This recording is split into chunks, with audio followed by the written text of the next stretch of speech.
Vamos a um outro item na pauta sobre Donald Trump, que voltou a falar sobre o seu plano para a faixa de Gaza. Em entrevista à Fox News, o presidente americano afirmou que os palestinos não poderão voltar para a região caso os Estados Unidos assumam o controle de Gaza. Vamos assistir. We'll build beautiful communities for the 1.9 million people. We'll build beautiful communities, safe communities. Could be 5, 6, could be 2, but we'll build safe communities a little bit away from where they are, where all of this danger is. In the meantime, I would own this. Think of it as a real estate development for the future. It would be a beautiful piece of land. Would the Palestinians have the right to return? Spent. No, they wouldn't, because they're going to have much better housing, much better. In other words, I'm talking about building a permanent place for them. Because if they have to return now, it'll be years before you could ever. It's not habitable. It will be years before it could happen. I'm talking about starting to build, and I think I could make a deal with Jordan. I think I could make a deal with Egypt. You know, we give them billions and billions of dollars a year. Pois é. Temos quanto tempo só para o intervalo, pessoal? Só para a gente não entrar antes da hora?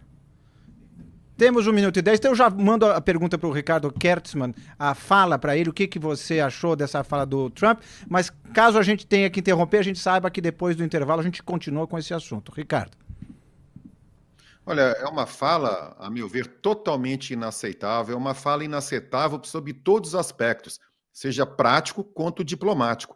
Isso atrapalha muito a situação de Israel, atrapalha muito a relação, a tentativa, que já foi suspensa, inclusive, unilateralmente pelo Hamas hoje, de um cessar-fogo, de uma espécie de um acordo, principalmente visando a troca entre reféns que estão sob a guarda do Hamas e terroristas presos em Israel.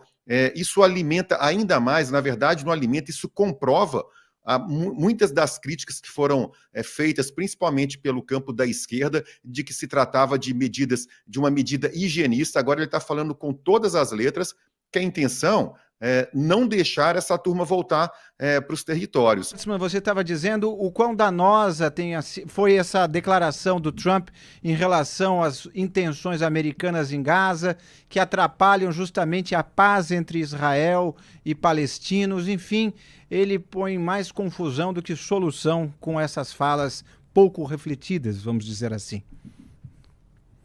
E ainda mais importante e mais danoso, Inácio, é que isso acaba deslegitimando a defesa de Israel. É importante a gente salientar que tudo o que aconteceu foi a partir de um ataque bárbaro do Hamas em solo israelense, que violentaram, que estupraram, que decapitaram, que queimaram, que sequestraram israelenses. Aqueles ataques bárbaros motivaram a defesa de Israel, o contra-ataque de Israel.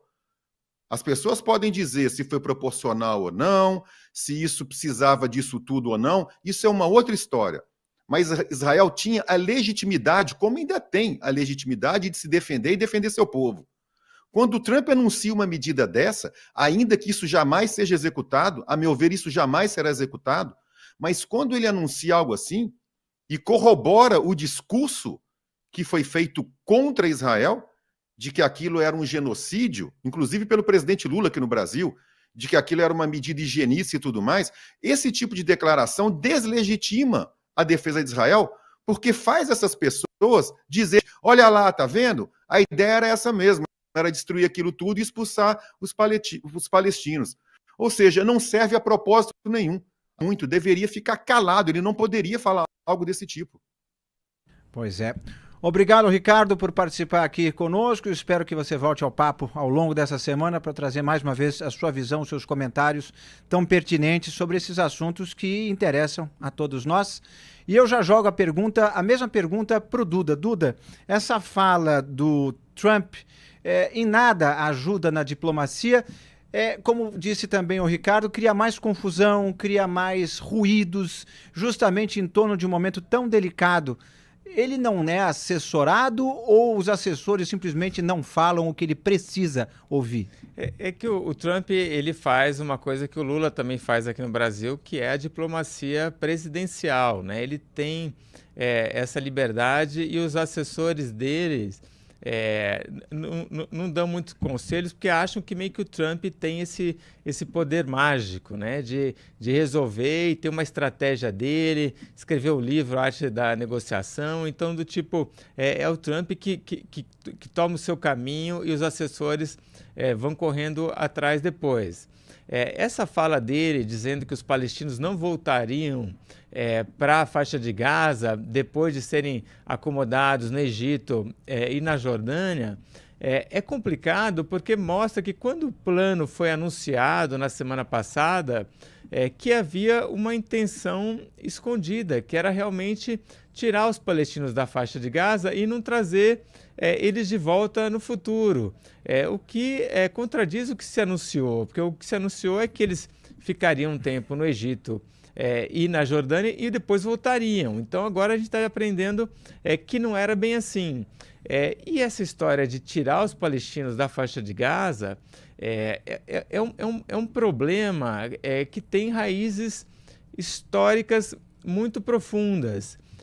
Os árabes chamam a saída dos palestinos da faixa de Gaza, da Palestina em geral, de Nakba, né?